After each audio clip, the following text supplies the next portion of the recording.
शिक्षा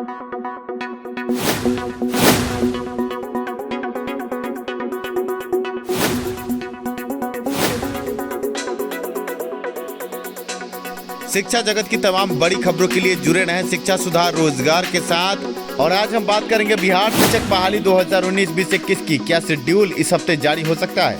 यूट्यूब पर अफवाहों का बाजार गर्म है, पर हम आपको सच दिखाएंगे। हम बात करेंगे स्टेट केस की भी, क्या हुआ आज स्टेट केस में। इसके अलावा national federation of the blind के केस में क्या इस हफ्ते हो पाएगी सुनवाई। बिहार शिक्षक बहाली 2019-2021 के बीच एनसीटीई का एक बड़ा लेटर जारी हुआ है। टीईटी की परीक्षाओं और बहाली में बदलाव के बड़े संकेत देखने को मिल रहे हैं। विस्तार से आपको खबरों से रूबरू कराएंगे, बने रहें अंत तक वीडियो में। वीडियो पसंद आ रहा हो तो लाइक जरूर कर दें, आप लाइक करना भूल जाते हैं। खबरों की शुरुआत हम शेड्यूल की बड़ी खबर से करेंगे। शेड्यूल संबंधित आपको तरह तरह के अफवाहों से घेरने की कोशिश हो रही है, पर आपके स्क्रीन पर आज की बड़ी खबर। काउंसलिंग शेड्यूल से पहले कमेटी बनने की बात सामने आ रही है, और कमेटी जब बनेगी तो कमेटी बनने के बाद वही निर्णय लेगी कि कब तक शेड्यूल बनेगा और कैसे बहाली प्रक्रिया आगे बढ़ेगी। काउंसलिंग की प्रक्रिया नए सिरे से होगी। फर्जी अभ्यर्थियों को बाहर करने के लिए कमेटी बनाने की बात आपके स्क्रीन पर साफ है। क्या है पूरी खबर, आइए आपको खबर से रूबरू कराते हैं। अखबार ने लिखा, शिक्षकों के लिए नियोजन के लिए काउंसलिंग की प्रक्रिया नए सिरे से तय की जा रही है। नए सिरे से तय की जा रही प्रक्रिया के आधार पर ही प्राथमिक शिक्षकों के लिए नियोजन की काउंसलिंग प्रक्रिया पूरी की जाएगी। आधिकारिक सूत्रों के मुताबिक शिक्षा विभाग ने नए सिरे से काउंसलिंग प्रक्रिया या प्रोसीजर को तय करने के लिए विशेषज्ञों की समिति गठित किया। यह कमेटी इसी माह कभी भी अपनी रिपोर्ट देगी।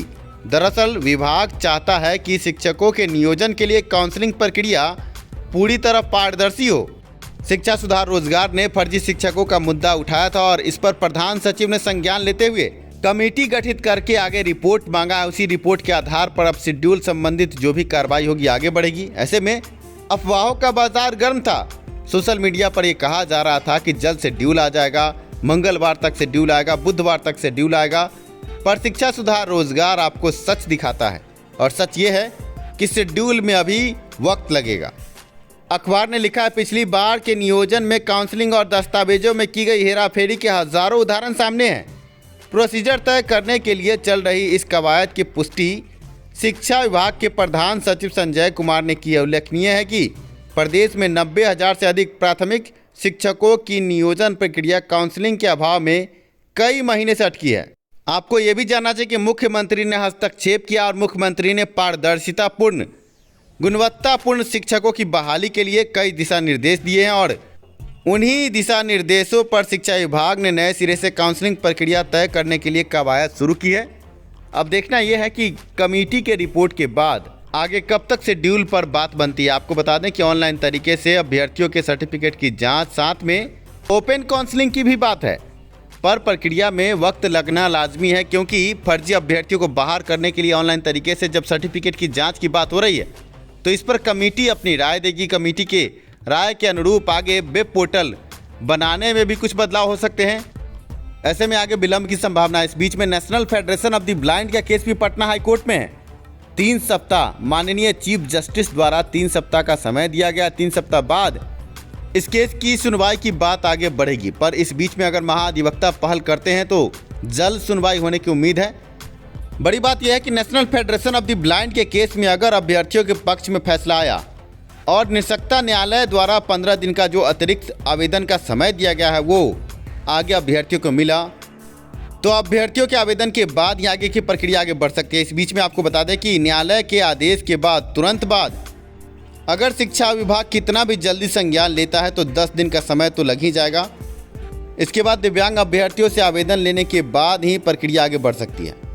इस बीच में बिहार में पंचायत चुनाव भी हैं और आचार संहिता 28 फरवरी से लगने जा रहा है। आप समझे, 28 फरवरी से 31 मई के बीच में सभी मुखिया, सभी पंचायत सचिव अपने पद से मुक्त होंगे। इस बीच में अभ्यर्थियों से आवेदन कैसे लिया जा सकता है?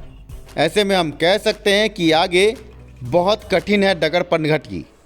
संभावना ये है कि अब पंचायत चुनाव के बाद 31 मई के बाद ही आगे प्रक्रिया बढ़ाने की बात हो सकती है। ऐसे में हम ये कह सकते हैं, ये संभावना है कि प्रक्रिया 31 मई के बाद ही आगे बढ़ेगी। इस बीच में एनसीटी द्वारा एक बड़ा लेटर जारी किया गया है।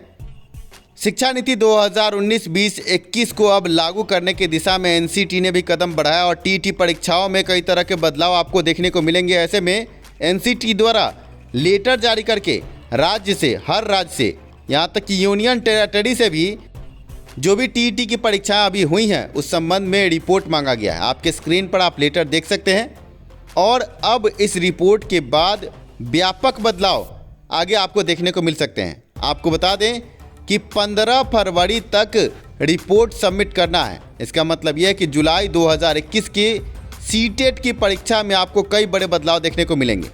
आपको बता दें कि सोशल मीडिया पर इस लेटर को दिखाकर ये कहा जा रहा था कि अब सीबीएसई द्वारा 9th, 10th और 11th, 12th के शिक्षकों के लिए भी अलग से सीटेट का आयोजन किया जाएगा, जो कि सरासर गलत था। जब हमने इस लेटर की पड़ताल की तो सच आपके स्क्रीन पर है।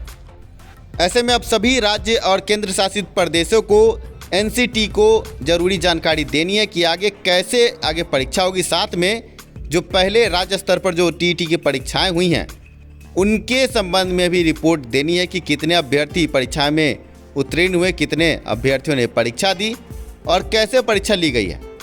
शिक्षा के स्तर को बेहतर बनाने के लिए एनसीटी का ये बड़ा पहल है। आपको बता दें कि बिहार में अभी तक 2 राज्य स्तरीय टीईटी हो चुकी है।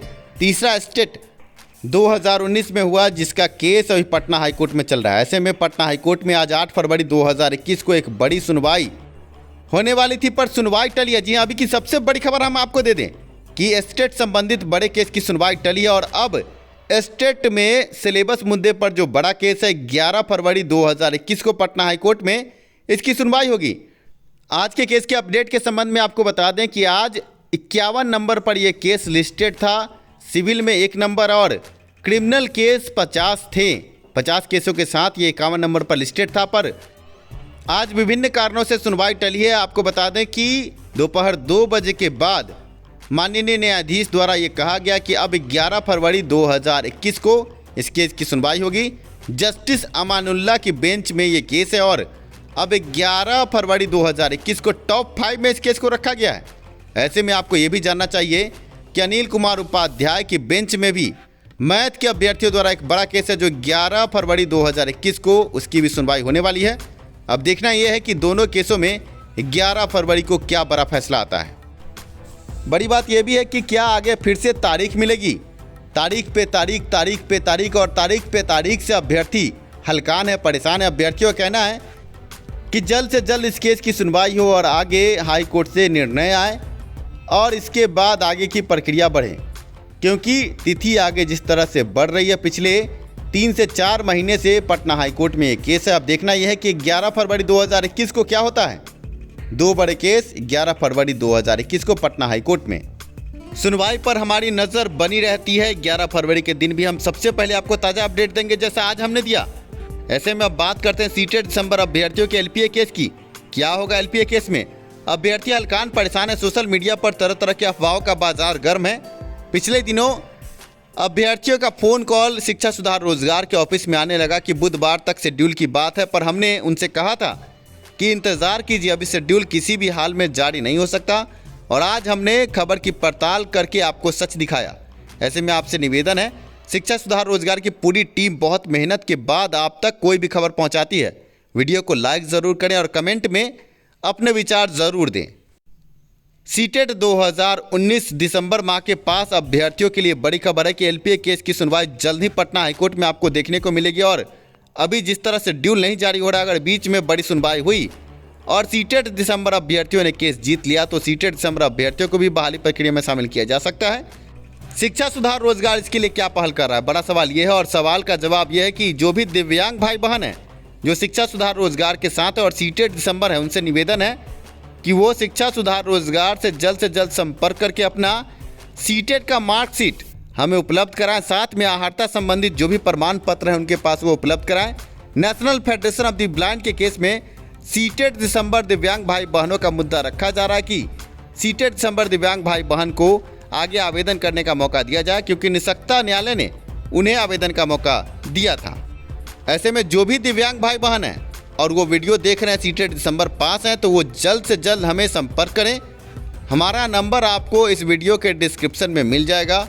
आप संपर्क करके अपना सर्टिफिकेट हमें उपलब्ध कराएं। दिव्यांग अभ्यर्थियों के लिए national federation of the blind ने जो जनहित याचिका आगे बढ़ा रखी है, उसमें दिव्यांग अभ्यर्थियों के सीटेट दिसंबर पास होने का प्रमाण चाहिए। बने रहें, जुड़े रहें शिक्षा सुधार रोजगार के साथ। वीडियो पसंद आए तो लाइक ज़रूर करें। शिक्षा सुधार रोजगार, हर कदम आपके साथ। शिक्षा में सुधार हो, सभी के पास रोजगार हो। मिलते हैं अगले वीडियो में।